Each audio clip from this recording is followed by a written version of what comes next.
Hey there, folks. It's Joey here. Um, Before I get to my review, I want to apologize for the late Silent Film Saturday episode this week, episode number 40.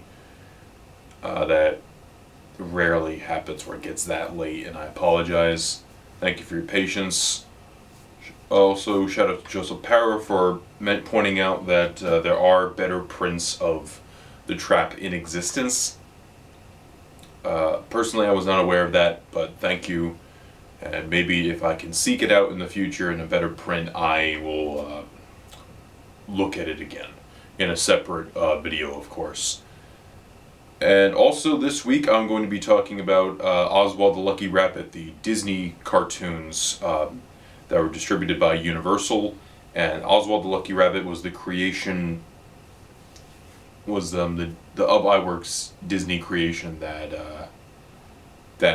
was that through a loophole of some sorts, which I'm going to examine later on, was given to was Universal's, and then it wasn't until many years later that the Disney company reacquired the rights to those films, and they have searched, and I believe only about 13 of them still survive. So about half of them. It's just the realities of silent film. Anyhow, I'm going to be talking about that this week, and I'll also be discussing on Silent Links an episode about Snow White and the Seven Dwarfs, because I feel it is such an important film in film history, and I feel it is very important in understanding the Disney company. But today I'm going to be reviewing a film I just saw Saturday. You'll probably be seeing this video on Sunday because I'm recording it at like 1:30 in the morning. I can't sleep. I've been thinking about this film constantly. The film I'll be talking about today is Frozen. Frozen, the latest Disney musical. The last time I saw a Disney film on the big screen was Toy Story 3, but that was Disney Pixar, so that's kind of cheating. I believe the last time I saw like a true hardcore like Disney animated film that wasn't Pixar, maybe Brother Bear. It was that like a little less than a decade ago, something like that. I can't remember. But anyway, about my history with Frozen. I had seen pictures of Frozen and that's it. Literally, I did not see any of the trailers. I don't remember seeing trailers attached to any movie. Maybe a teaser thing. I don't even remember. I don't remember the marketing for the film other than posters, and I saw some pictures on IMDb or Box Office Mojo or one of those sites. And then, after it came out, suddenly a lot of my friends on Facebook are saying this movie is incredible. Check it out. Or, this is the best Disney animated film since Lion King, or Beauty and the Beast, or Aladdin. So I'm like, this thing's getting, I did not see any trailers for this, and everybody is talking about it, so I have to see it. And I saw it in 2D with my mom, which is just, also, keep this in mind, it's very hard for my mother to see an animated film, because she's not a fan of the animated film anymore. Because, it's like as a parent, it's like you have to watch those films over and over again with your kids, so that could get annoying. Some people I know still like it, my mom personally doesn't. But one of the biggest compliments I can say is that my mom really enjoyed this film. And I think, for me personally, here's a review I would say is that there's this review for Beauty and the Beast, which is still one of my all-time favorite movies, where they described it as the best Broadway musical of the year, and it wasn't even a Broadway show at the time. It didn't become a Broadway show till 1994, I believe. And that's how I would say with Frozen. Frozen is a great musical in the Broadway style, and it has the Disney some aspects of the Disney formula, but also does some nice little twists and turns there. The story goes down like this: you have these two sisters, Anna, played by Kristen Bell, and you have Elsa played by Idina Menzel, who's famous for Wicked, and this, that's probably one of the most popular Broadway musicals. And they're sisters, and an accident happens involving Elsa, and Elsa, has these ice powers. She can't really control them, and it hurts Anna. And to fix this, they have to make Anna forget about the fact that Elsa had powers, and they have to kind of have Elsa control herself. And what else happens? Something aggravates Elsa, this is years later, during her coronation party reception, where they finally open the doors to other people to come into the castle and the kingdom. The younger sister, Anna, gets engaged to this guy that she meets in one day. This sets Elsa off, and then her powers go out of control, and she doesn't care anymore. She leaves thinking she might hurt Anna, and also because she's kind of fed up with everybody judging her for her powers, and this causes an eternal winter to happen, throughout the land. And Anna must search for her sister. What I really liked about this film was the lack of an antagonist until towards the end. I'm not going to say anything, and that's it, because you think, it's based off like a Snow Queen. I never read the Snow Queen myself. I had a friend who did, and she said she would have liked to have seen an adaptation of the Snow Queen, but this was a really good movie anyway. But the thing I liked about the Elsa character is that she, I looked at the promotional material, and it's like, you could easily make her the villain, but she's really not. She's more of, it's weird when I say this, antagonist. A natural antagonist. Usually when people say antagonist, they think villain, but for me an antagonist is something that's going against the main character. But that might not necessarily be a villain. That could just be a force of nature, that could just be another character who has her own motives and is trying to protect Anna, but is not the protagonist. And Anna is the protagonist of this film. Elsa, thinking that she's protecting her sister and is finally able to revel in her powers and, stay away from society, has to come to terms with the fact that, people don't want eternal winter anymore. They don't want eternal winter. They want to have the change of seasons and, be able to live. So that's really what I liked about the Elsa character. She's not a villain. You really understand her, and she's, really likable. And Idina Menzel gives an incredible performance and sings the best song in the movie, Let It Go. This thing's going to win Best Song at the Oscars, folks. You heard it right here. And if I'm wrong, I apologize.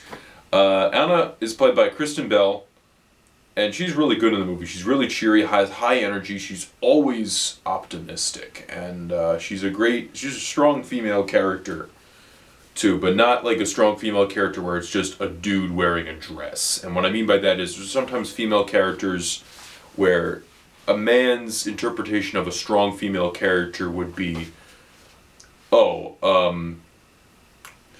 here is a dude, but lady parts, to say it mildly.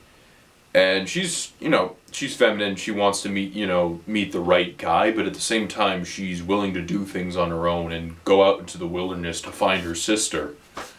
And she makes sacrifices, and I think she's great.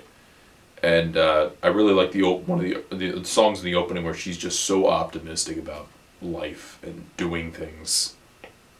It's great.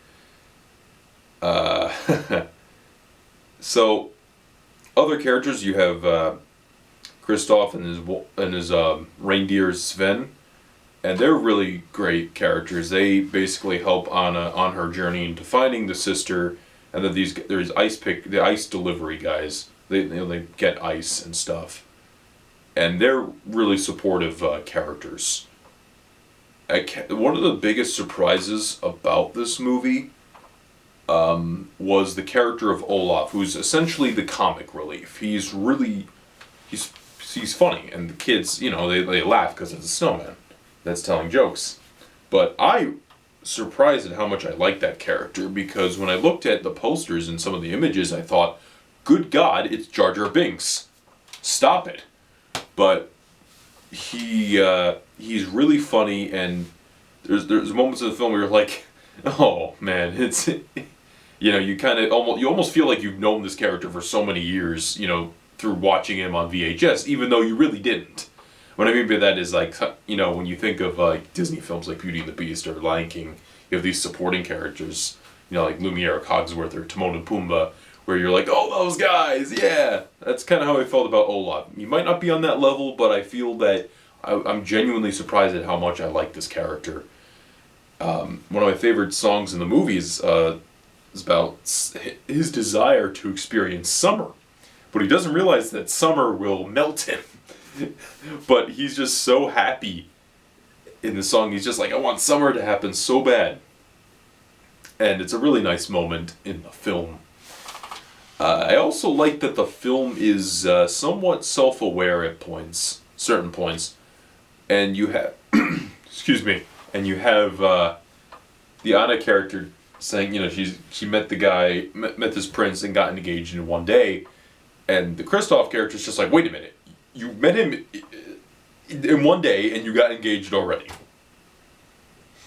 And it's kind of basically making fun of Disney films, and it's kind of poking fun at Disney films, even though this one, for a lot of it, follows the Disney formula very, very well. It makes you think of Beauty and the Beast, where Beauty and the Beast does some flips does some changes to make it interesting, but at the same time it really follows a formula for Disney. Like in Beauty and the Beast, usually the lead hero, the male hero, is an attractive guy, like Prince Charming in Snow White and Cinderella, and you have Prince Philip in Sleeping Beauty, even though I do like his character somewhat, it's just he's not a very interesting one. Whereas the Beast and Kristoff are more interesting characters. Kristoff in the film, he's kind of just like, he's like a side character that, he's trying to make ends meet as an ice picker, but, there's too much ice out there anyway, so he has a specific reason to want the Ice Queen to stop winter from happening at this moment.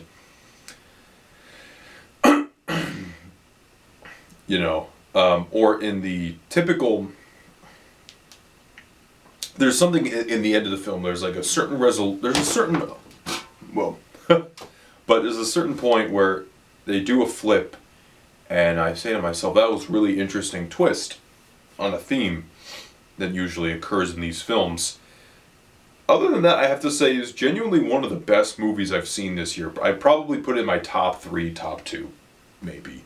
And I could see this film getting nominated for Best Picture. I really hope that it does, and you know what? I hope that it wins just because an animated film's never won. And if people can say, oh, he won that Oscar because he didn't win the Oscar last year, why can't they do that with at least one animated film? We've had 2 silent films win Best Picture in the history of the Academy Awards, and we've never had an animated film win Best Picture. Isn't that kind of ridiculous when you think about it? Like, you have all these incredible... 3 times you've had animated films nominated for Best Picture, none of them win. But then you have in the 1920s, obviously, you had Wings win Best Picture, and the Sunrise, Song of Two Humans win Most Unique Artistic Production. And then you have Beauty and the Beast, Up, Toy Story 3, all fantastic films, by the way, and they never win Best Picture. It kind of depresses me somewhat. And obviously there's going to be a lot of good movies, I feel, in this year's Oscar ballot.